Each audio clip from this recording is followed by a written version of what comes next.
RDC est une et indivisible. De la population et de tout le monde, c'est qu'il faut tout arrêter pour faire face à cette situation.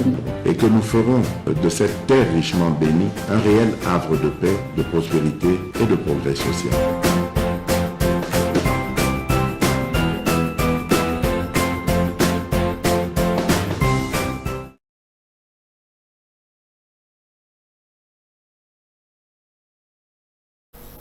Que Dieu bénisse la République démocratique du Congo, que Dieu bénisse notre peuple, que Dieu bénisse les autorités qui travaillent dans l'intégrité pour l'amour, pour défendre notre pays. Zambé a maudire, a boma, ba traître, ba ennemi, ba yebazo travailler pour les étrangers, ba yebazan armée, bazo lingambo canabiso, élimoi et disparaître. Quel est bon Dieu à confondre bango. Nazali ko présenter ba condoléances na biso na bandeko ba kufi na Calais na Sud Kivu bato ba kufi jusque là on parle de 400 hein c'est des 400 quelques morts na moni bato vraiment ba kufi gouvernement a dépêché déjà bandeko mususu lobi tozalaki na makambo ya deuil national. En tout cas, on parle de 400. Mais moi, moko bébé, moko na miracle, bake bakutie, aza likolo ya yama ya kufite. Ti baye bazuye, donc Dieu, parfois, Dieu est amour. Le bébé là va repêcher. Mais ce moko est salamaki na Notre-Dame, oyo, bato bazalaki wana tumonaki. Vitel Kamere Loakaningi du Mobali Watu ya Mama Mida, amène-moi ce soir. Tomoni Bati Lukwebo, Tomoni Sama Lukonde, Batu Bayaki wana na messe, Pona Kosambe la Pona Milimu ya Baye, Basi Bakenda, mais gouvernement quand même, Kitaki wana, na Babiloko, assisté Bango, donc, Etali Sabaki Ezana makambo quand même ya mutuya et cela nous montre à quel niveau biso to zaliko sala musala afin que bande kona biso wana bazala quand même un peu touché nazala kilobi na audience ngamoko personnellement na gouverneur de la ville Gentini Ngobila Mbaka donc à recevoir ngai tuna audience to sololi na ye na tarisi lo lenge mboka ezali ko Kinshasa ezali ko kambama ngai nali d'accord et je lui ai fait part comment passer l'équipement mingi non seulement ça tant na celui-ci na talisi vraiment makambu ya école oyo ba spolier wana ozomona ngai na après audience na gouverneur. Donc, Nathalie Siye, Oyo, qui chasse les eaux vivre, Nanou, Tomonate, donc, Ezali pas si ma casse, parce que tango to commis même na niveau ya kozwa école, Kobongo Langonda, ko ya Bundumba, en tout cas, Ezali pas, et le gouverneur a Yebisingaï, Makambo Mosusu, Salami a Yebite, Ndenge Ezali, tout ça, et il m'a promis qu'aujourd'hui, à Koya, Poto Kitanaye, na ekolo yo babongola ndako ya Bundumba Nathalie Saye ce qui ezali solo alors à mon apona kozwa ba disposition Dieu merci aussi na la qui est problème ya Mbomo plateau na pleine centre ville to moni comment bato ba bebisi makambo bato ba salaki alors nzele kangamina fulu moi ezate sur place aibsinga benge bato raskin baya kosala musala wana j'ai aussi plaidé likambo oyo ya na monaki na niveau ya maternité par exemple na Delvaux ezana ba arrêt solo alors je lui ai posé la question place wana baba na babota makaba bébé bazali dédé ezana école bana bazotanga wana et on m'avait dit que non il a autorisé que babouaka alobi ya tikale ko autorisé te que babouaka hein azana mukanda muko autorisé te donc ezali makambo yo na solo na Gentini Ngobila lobby donc medaka kolongo nazobunda hein na mwa makoki na ngai na meka kosala oyo na koki kosala et tozobunda enfin que makambo etambola correctement. Voilà un peu oyo toke kopesa bino lokola ba news tokozongela élément nanga même na fin ya émission tokobeta pe masolo bande konangai Congo eza passe boyo kanano pour Olivier Kamitatu, porte-parole de Moïse Katumbi. Condamner l'agression rwandaise équivaut à mettre de l'huile sur le feu. Mama yaka ni mama.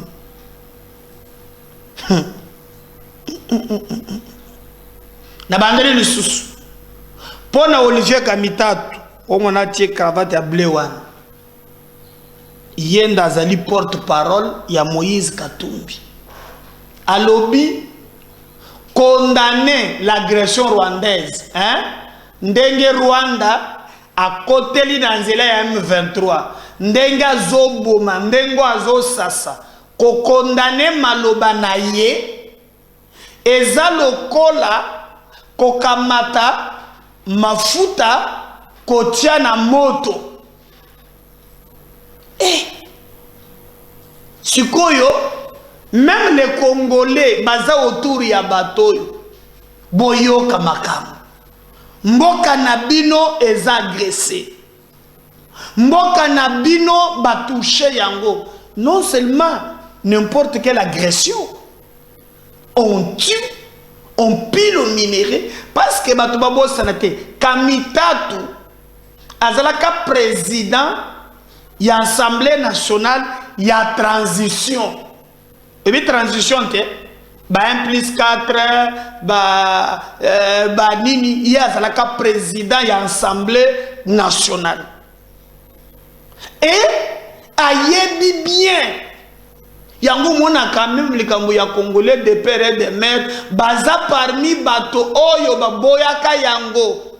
Pour ceux qui ont tangi, la constitution ya Mobutu balobaka nde balobaka ne peut être candidat président de la République à l'époque zaïrois, azala zaïrois des pères et des mères. Mais tant que bango na transition comme bayeba ki batu bakota kota ba chapoto poto bakenda na Sun City ba bongola makambo wana. Et bah, on dit ça va Rwandais partout. Et des fois, ça me fait mal. Mais aujourd'hui, à l'obbi, ceux qui ezali de l'okeno, tozali ko condamné maloba oyo agression Rwanda zotia la biso eza tozo kamata mafuta tozotia na moto. Alors qu'on tue ses frères chaque jour par le Rwanda. Même la nébuleuse communauté internationale, dans son hypocrisie légendaire, condamne le Rwanda.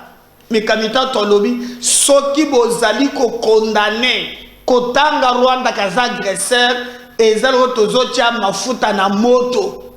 Mais pour nani, na ebisa ke bino lobi yawo, ke bango nyonso baza clarté. Bomona ki même Katumbi, il n'a rien du Congo katinaye. Moi, si ce n'est pas burundaise, c'est rwandaise. Et dans na powa na baza incapable. Il y a qu'on condamne ce que Kagame fait. Regardez parti à Katumbi. Depuis Bango Babanda, Makambo na Bango. Nani akola kisangai mokolo moko batelema ba condamner rien. Il y a des rapports des experts. Rwanda a utilisé Bakanowana pour attaquer notre pays. Non seulement attaquer, mais on tue les gens. Est-ce que Kamitatu peut expliquer atrocité Oyo, Bamama Wana Bazomona à l'Est, alors que lui a occupé des fonctions dans ces pays? Oh, Bazalaka Nakabila, Ezalaye, Ezalakatumbi. Est-ce qu'à cause du courage de nous dire comment tu as commis ce que tu as dit?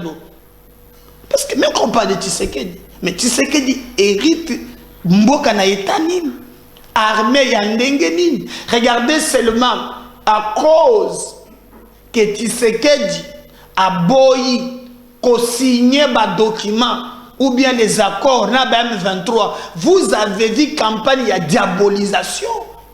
Oh, bah, Rwandais, bah, Sali, ils ont menacé Tshisekedi de mort. Il fallait Tshisekedi asala lokola Kabila, abenga bango, basala mixage, basala brassage. Et vous avez vu comment il a cloué Kagame. Kagame aujourd'hui a commis Koloba. Et c'est le makambo ya fidèle te, et commis makambo ya Koloba. Mabele Nabiso, ezalaka na Congo, boyena boy. Mais à l'époque, les Kamita tout là, bazalaka président de l'Assemblée nationale. Mais c'est regrettable. Donc, pour na bango, na katumbi na ye, ndenge Rwanda azo agressé biso, toko condamné te. Totika Rwanda azala libre. Mais ça brise la trahison. Et même les gens qui les entourent, bazape ba traître. Comment, s'il prétend être congolais, à Koki Koluba Makambu ya boy. Mais vous savez ce qu'il va dire? Il y a des jours, hein. Oh, non, quand tu sais que j'arrive, à Kotaki Congo, ezalaki bien, Congo ezalaki agressé, à Kotaki. Mais c'est ça c'est grave. Lui, il condamne Tshisekedi. Kamitatu et Katumbi, baza incapable de condamner Kagame. Est-ce que vous comprenez un peu le double jeu? Hein? Il a le temps, Tatoyo, de condamner Tshisekedi. Tshisekedi, qu'est-ce qu'il a fait? Il a trouvé un pays qui n'était pas agressé. Et quand il est venu, il a confondu ses relations amicales. Et tout ça. Jusqu'à aller prendre même la femme du président. Yépe Boye. Pourquoi Bozo Salaka Makambo ya Boy? Bango Mibale. Ezala ye, ezala Katumbi. Pona bango, soki bo condamné Congo, eza bien. Mais bango ko touché Rwanda te, eza lokolo tozotia mafuta likolo ya moto. Obi ke na fandi na lobi touché musika. Omonoko, on peut te dire, hein, tu sais quel soit le BP, non? Ba Rwandais, Boya, Tofanda. Et vous avez le président a dit que non, lorsque Tokotia Baton to sololi na bango, eza bato moko moko wana nde bazonge la kabiso na ba réclamation mususu. Là, azali ko alerter. Donc il pouvait aussi le faire. Mais les candidats qui ont participé, non seulement à Zalaka, ministre, Azalaka, président de l'Assemblée nationale, oh yombutu mixage, brassage, bah bomamboka, ayeko comme ministre il y a plein. Candidat au ministre il y a plein. Vous savez le rôle du ministère il y a plein. C'est la planification sur tous les domaines, comment les causes, la candidat que vous voyez.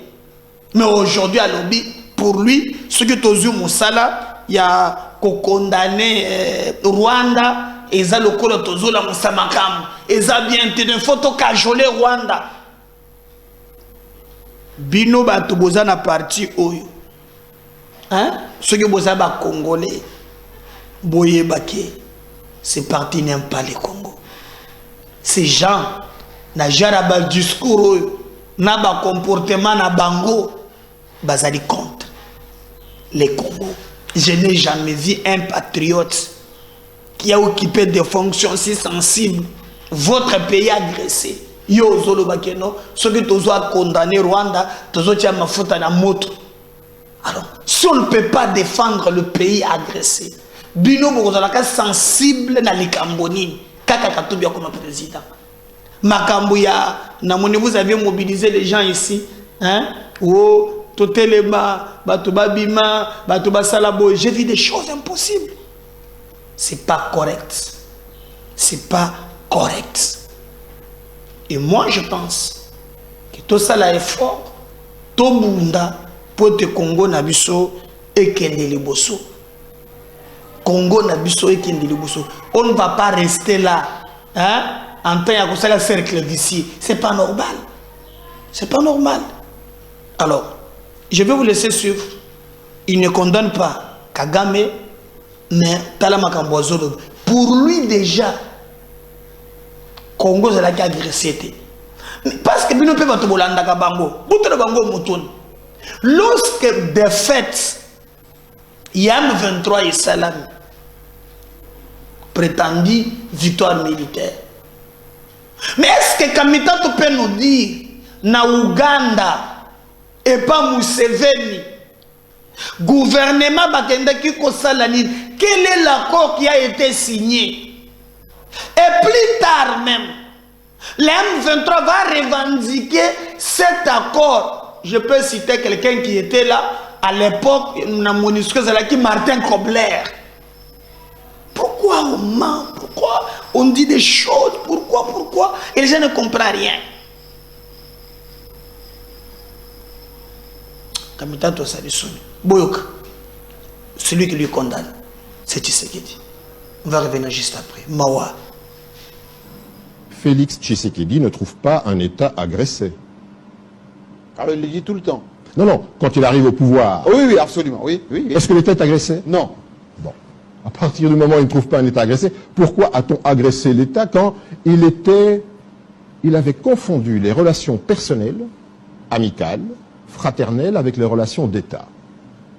On l'a vu en mars, aller à Kigali, tenir son frère par la main, avec un sourire éclatant. On a vu en juin son épouse aller à Kigali également, je crois que c'était le 9 juin. C'est mauvais. On l'a vu signer des accords commerciaux. On a vu la compagnie Rwandair venir ici en avril 2019. En 2021, on voit signer Sakima, Dieter. C'est la lune de miel, les noces parfaites, un mariage extraordinaire. Mais à sa place, vous ferez la même chose. Vous aurez dit faire la même chose. Et ce ne sont pas des relations personnelles. Les relations d'État à État n'épousent pas les sentiments des individus. On a vu ici le président Kagame être applaudi au stade, applaudi plus que le président Sassou Nguesso, avec des milliers de personnes de l'UDPS chantaient presque à la gloire du président Kagame. Qu'est-ce qui s'est déroulé? On ne confond pas un État et ses sentiments personnels. Il n'y a pas d'amitié entre les États, il y a des intérêts. Qu'est-ce qui s'est passé entre Félix Tshisekedi, Paul Kagame? Eux seuls peut-être peuvent le dire. Entre-temps, qu'est-ce qu'on a constaté? C'est qu'en catimini, il y avait des discussions avec un des groupes armés, un des multiples groupes armés. M23. Le M23. Ces discussions avaient lieu ici en secret, nous n'étions pas au courant. Vous n'étiez pas au courant, je n'étais pas au courant qu'ils étaient logés aux frais de la princesse, de l'État congolais, qu'ils ont passé près de 9 mois, le temps d'une grossesse, mais qui malheureusement a abouti à un mort-né. Vous êtes dur.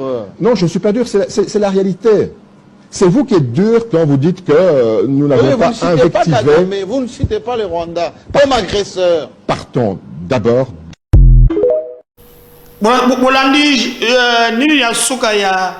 Jean-Marie, vous ne citez pas les Rwandais comme agresseurs. Vous comprenez, non? Même si Mouto a invité, il comprend que le monsieur est incapable, il y a Kotanga Kombo ya Rwanda. Incapable, il y a Kotanga Kombo ya Kagame. Malgré tous ces Français, Milaï comme d'habitude, le Français de Salanini, mais incapable, il y a Kotanga Kagame, incapable, il y a Kotanga Rwanda. Et il dit même que ceux qui t'otangi bango, ils ont mafuta na moto. Mais Oya Moni a Kotanga avec facilité. C'est Tshisekedi. Mais c'est regrettable. Ces gens, Nakomyo Kabango, Bana plan Moussos contre Mboka Nabiso. Bana plan musu contre mboka na biso. Sans nous maintenant, il y a comment vous défendre notre pays. Ko sala par tous les moyens qu'on défendre yango. Mboke ko tikala te na maboko ya banguna, mboke ko tikala te na batu boy. Kassamba Toudie, vous n'arrivez pas à citer les noms du Rwanda comme agresseur. Vous ne citez pas les noms de Kagame. Ce que tu tangi bango basiliki. Au lieu que tu zotia mafuta na moto, ils allaient pas cinéma. Webi biso tokola na mboka oyo. Biso to banda ko sala opposition. Biso to banda ko sala marche. Na ebiseke binoke ngane biba colère ya gaz. Musubo zo sala marche. Ezana gaz moko ya pembe. Mon gaz ya pembe yango etosaka bleban. C'est betu tum. Le baba tchaka ngo pe mono che pembe ni apo soa quand même na entra zolo o tie moi bleban na misu tie moi ndam. Kasi ce qui est commis gaz ya mauve mama wana etosaka bleban te. Neto matato na somo suba tubo ce que les personnes tia ba gaz te natan kabine nguluma te wana kanya mazolo bake aoyo zobima bimisaka photo talaka mwasi na bana na yebisu yo ezalaka grave ya grave na kotala lisusu na yoke mawa po lelo marche komi ya mbongo depuis que le Congo est Congo botal papa chilanga plaona nano wana pes Congo marche na bapano ngameda eza moko te chilanga mususu voilà. Ah, l'argent de nos minéraux, il faut l'escroquer à souhait. Hein? Oya misato, toi de manière malé, papa nous a belé. Tu as le compteur à zéro. Est-ce que yo so la marche n'a pas non na mbogo? Hein? Est-ce que nani a ça la marche? Biso to sala ba marche na mbogo. Oyo boke we paralyser mboka. Ba ville morte. Opposition. Matata wanazalaga na pouvoir. Katumbi wanazalaga na pouvoir. Est-ce que biso to sala marche tala pano? Bolia bangola. Escroquer mbongo wana soué. C'est notre argent. Marche et comme na ba pano. Depuis ngana yeba Congo. Marche na ba pano. Marche à ba bourgeois. Marche à ba toilard. Et c'est cet argent-là. Oh, batubazo sakana nango. Nani asa mona marche na mbogo na ba pano. Pano moko te tia mususu. Botelo ya molai.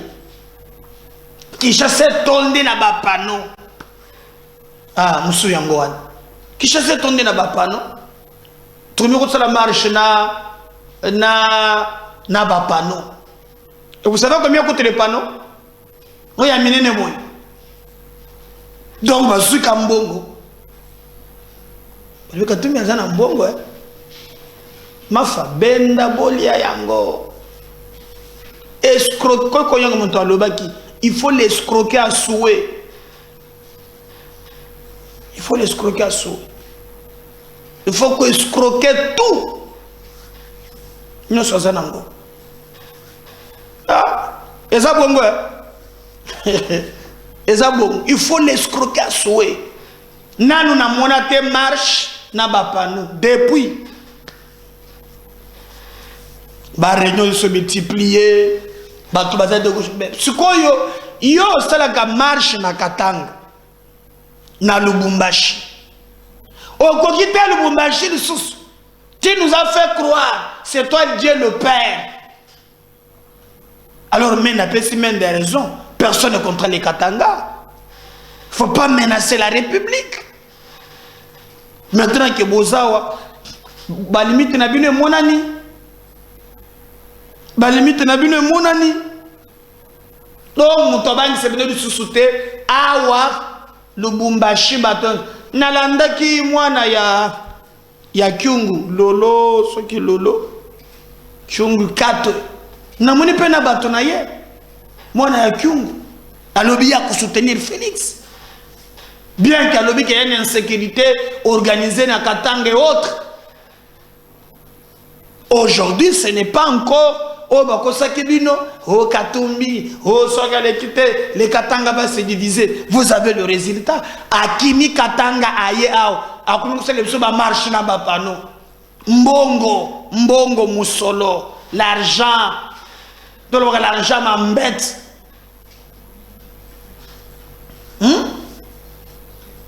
Koko Nyangi Joseph, Nakangi théorie na yo. Tous ces gens qui entourent Katumbi, il faut les escroquer à souhait.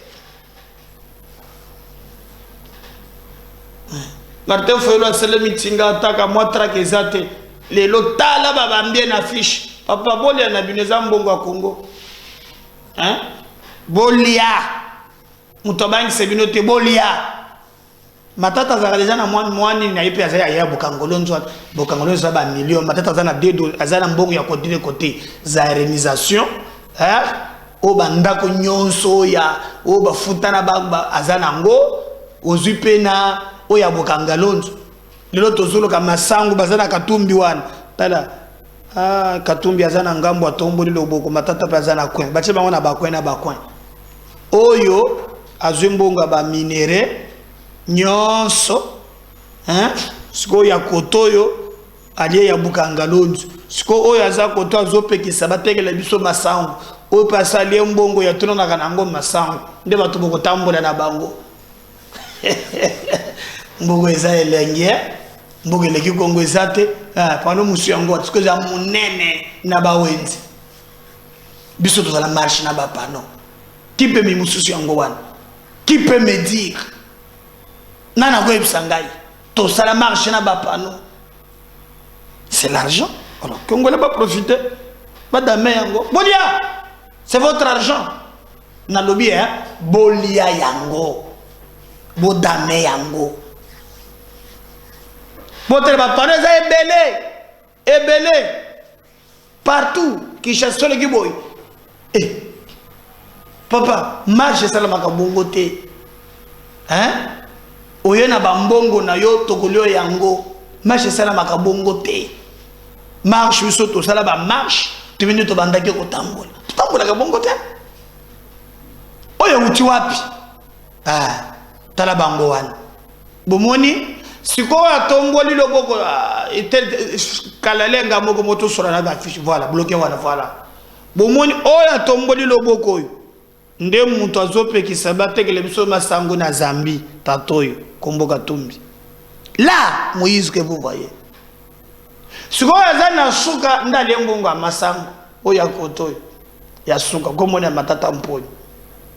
Hein? Oyo ya suka matata. Yeta moto dobeke mbo. Comme ça biso moko toza la pena place na biso ya masango mbongo na ngoyo to somba ba machine totia babengango parc agro-industriel ya Bukangalonzo ya lobi na kolia.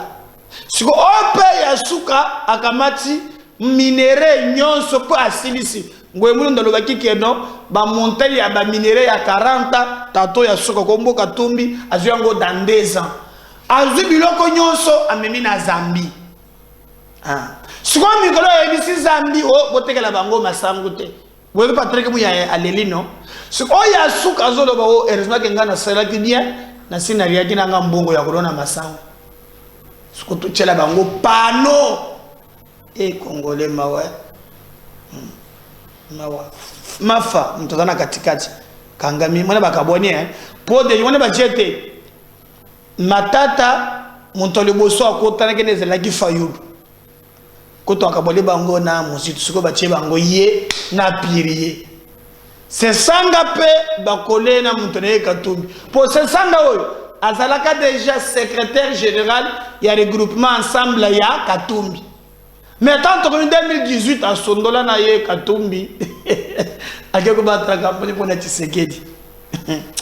Pour mboka lengo lokolo na mwana ngote bango wana o affiche mususu yango eza ebele. Alors comme ça ne suffisait pas bakitaki sikoyo Katumbi asangisaki bango bato sikoyo hein basura na bango. Je vais vous laisser suivre rencontre de Katumbi asalaki na bato na ye. On va revenir juste après pour continuer avec notre émission. Merci. Moïse Katumbi Tchapwe, en dernier réglage pour la marche de l'opposition prévue ce samedi 13 mai 2023 à Kinshasa. Cet entretien avec la charpente de son parti Ensemble pour la République, qui a regroupé les hauts représentants, les délégués généraux, les secrétaires nationaux, les cadres, la coordination provinciale de Kinshasa, les fédéraux, les branches spécialisées du parti dont la DFC et la JR, a eu lieu à l'amphithéâtre de Fatima ce lundi 8 mai 2023 sous la direction du secrétaire général honorable Dieudonné Bolenguetenge Balea, qui d'entrée de jeu a fixé à l'assistance les points à traiter.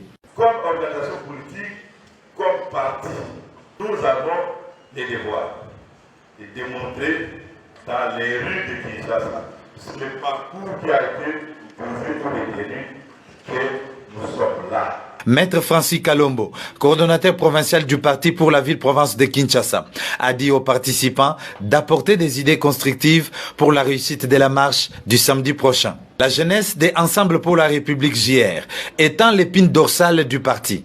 Elle s'est montrée très favorable pour mobiliser. Maître Simon Boulou, coordonnateur provincial de la JR, ville-province de Kinshasa. Le président Moïse, comme vous le savez, vient à Kinshasa pour participer à la grande marche de ce 13 mai 2023. Aujourd'hui, il a été question de réarmement moral. Nous devons marcher contre la vie chère, nous devons marcher contre la faim qui gangrène nos foyers. Jacqueline Dalla, coordonnateur national de la jeunesse des Ensemble pour la République JR, invite toute la jeunesse de Kinshasa à être dans la rue ce samedi 13 mai 2023 pour dire non à la vie chère et à l'insécurité grandissante. C'est la première fois que le président national est disponibilisé afin de pouvoir parler avec la base du parti à Kinshasa afin que l'on puisse changer le fonctionnement de notre parti. Vous savez, la marche, ce n'est pas ensemble, ce n'est pas SID, ce n'est pas en vol, ce n'est pas AGD. La marche du samedi, c'est la population congolaise qui va se mobiliser pour dire non à ce régime, pour dire non à la vie chère, pour dire non à l'insécurité. Promesse mensongère. Quant à la dynamique des femmes pour le changement d'FC, que coordonne honorable princesse Dominique Munongo Inamizi, par le biais de sa représentante, Madame Solange Mafuta, invite les femmes à être dans la rue suite au panier de la ménagère qui est vide. Donc nous avons eu une séance de travail avec notre président national, Moïse Katumbi Tchapwe, qui est venu pour la mobilisation pour la marche du 13. Une marche très importante pour notre président. Donc, et il nous a promis lors de son intervention qu'il allait marcher avec nous et d'ailleurs qu'il allait rester avec nous jusqu'aux élections. Disons que la manifestation de ce jour s'est terminée par la séance photo. Bon, moni bangoet. C'est quoi yo? To si sana muntu na bino moko bokolanda ye. Ce pays n'a pas de chance. Bino bana mo amba problème ezate. Magambo bosala biso botala. Mosusi yeyo. Toke. Muntu asukisi bino aye deja.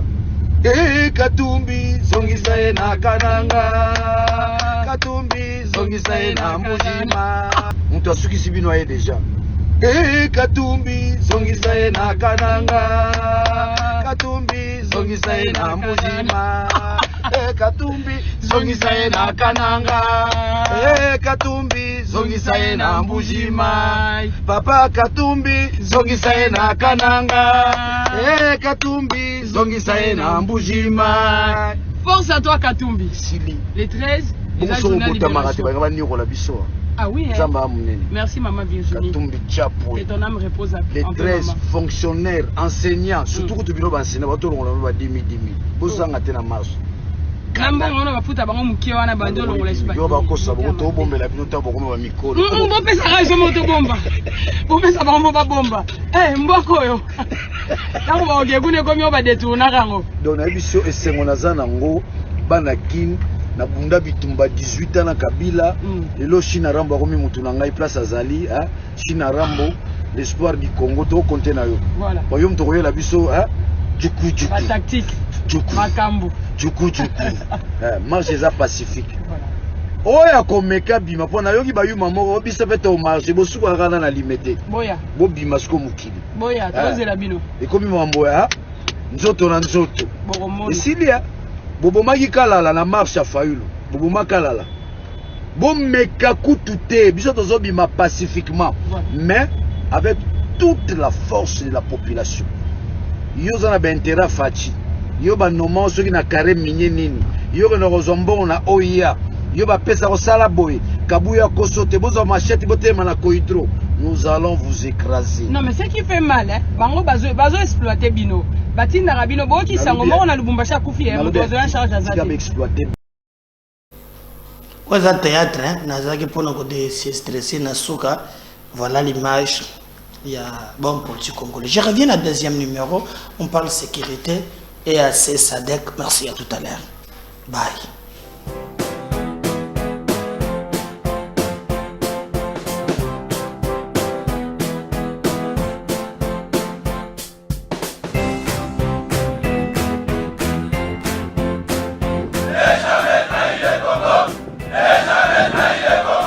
La RDC est une et indivisible. De la population et de tout le monde, c'est qu'il faut tout arrêter pour faire face à cette situation.